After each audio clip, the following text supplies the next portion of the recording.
Dollar rises. Why is this a bad thing, Josh? Today, the Dixie was up towards 101.7 the last time I checked, and this is not good for the entire financial market because if you followed Brent Johnson at all, he had the dollar milkshake theory, which is basically this collapse of the financial system through a uncontrollably spike in the dollar. The reason for this would be because there's so much dollar denominated debt out there.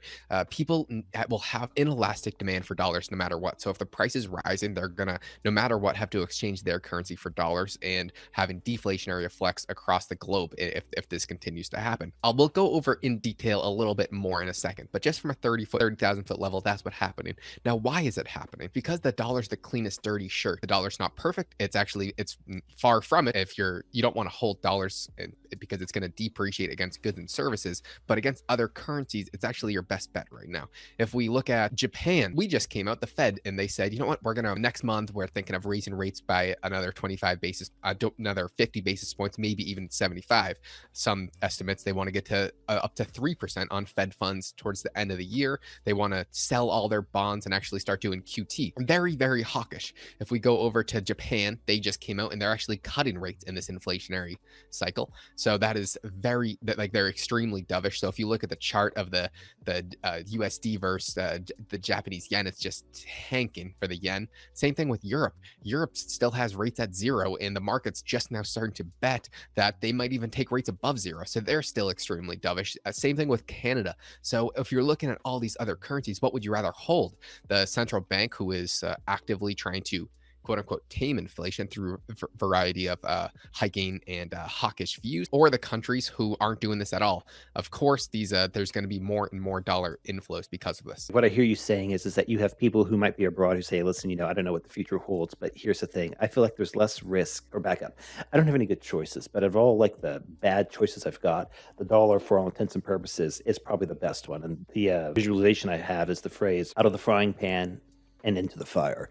And I think that's what people are doing, or at least that's what I sense people are doing if they're dumping their euros, their yen, their rupees, or whatever, right? They're jumping out of the frying pan, but then they find themselves in the fire. Okay, great. Well, now you hold dollars.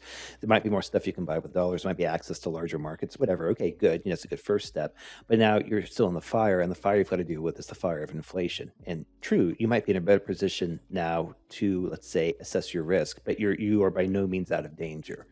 That's kind of the vibe that I get from all of this. If you're another country, you don't care what the U.S. inflation rate is. If you're a Japanese hedge fund, or let's just say you're an average uh, big investor that lives in Japan, if you're owning dollars, you could not care at all what the U.S. inflation rate is, because you're not buying. Your expenses are not dollar denominated. Your expenses are in yen. So all you care about is what's appreciating against others. And there's a circumstance where if the dollar is appreciating, they'll have more money than if they otherwise just held their yen. Offshore people don't care what U.S. inflation rate is. It's really irrelevant to them, except if they think that the dollar is going to depreciate against other currencies. Okay, gotcha. And I suppose the other thing too for that goes picking on Japan here for a second. I suppose that also means that Japan exports would become cheaper from the US perspective, just as US imports to Japan would become more expensive. So in other words, there'd be a tailwind for Japan manufacturing coming to the States, and a headwind for whatever we were doing in the States to send over to Japan. So interesting. Okay. Now I don't know if that's going to happen overnight, but I guess, over some period of time, I suspect it will start to manifest itself. And the more this happens, the worse it will be. If we the Dixie get to 115, 120, there's and potentially 130, there'll just be humongous instability in the market. If we really, really had to go in the weeds, it would take extremely long. But just from a very high level, there's so much of this dollar denominated debt out there. More and more there is. It's let's say you are at Japan and you have to take out a loan for commodities in dollars, and the dollar is appreciating in value, and your revenue comes in yen. So you're going to have to continuously convert your yen to dollars, and the more expensive that gets, the harder it is to pay off the debt. So that's going to cause humongous deflationary pressures in the global financial system, potentially taking down a lot of these companies. Because let's say the yen falls up like 50-70% against the dollar, then you're going to have to convert your revenue 100% over to dollars, and that's potentially going to make your business model go bust. And that's going to happen on mass scale the higher the dollar gets. And that was kind of the essence of Brent Johnson's dollar milkshake theory. So there would be deflationary in the global financial system, probably taking down a lot of this over financialization. Do you also think it would be inflationary from the perspective of the U.S. consumer operating and buying goods in the U.S. market? I don't know. The dollar rising isn't really going to affect the U.S.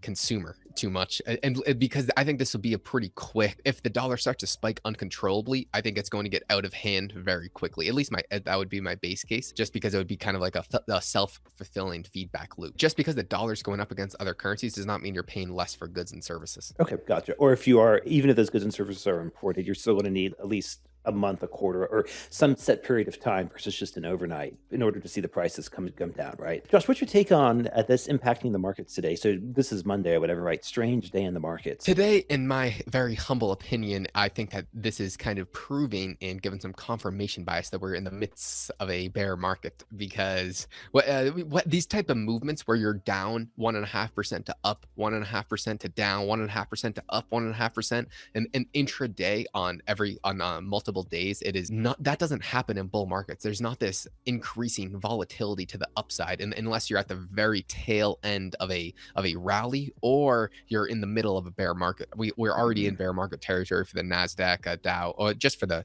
indices as a whole. Right now, the only thing really holding up the markets are these giant Google's, the massive tech names, that the communications that were really holding it up today. And the rest of the market continues to trickle down. Commodities are taking a hit, probably through these Chinese lockdowns, probably signify that there'll be a decreased demand.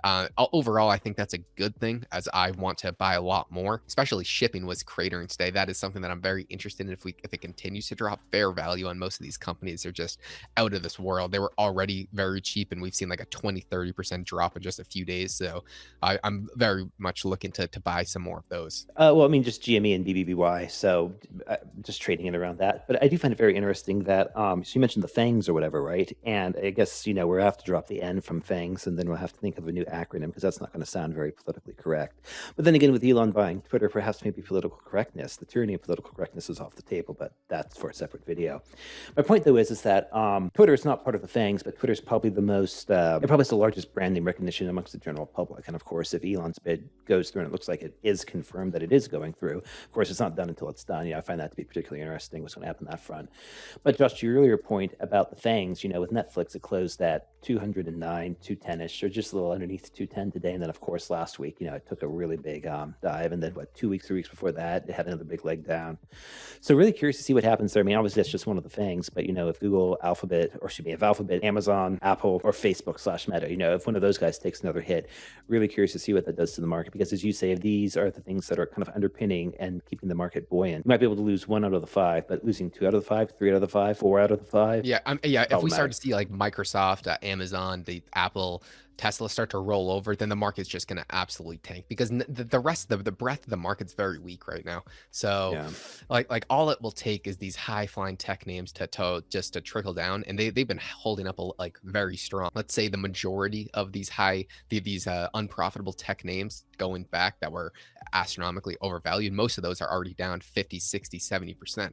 And then the only things really holding up right now are these top names that are ultimately extremely overvalued. While yes, they're profitable to current valuations, they are wildly overvalued. If they start to roll over, I do currently, I mean, full disclosure, I do have SPY puts, but I'm very long a lot of commodities that were tanking. So that's why you kind of hold these uncorrelated assets, because when the market is tanking and your portfolio is going down with it, you have that offsetting asset to at least slightly artificially prop it up while it's happening. Any plans to enter shipping? Yes.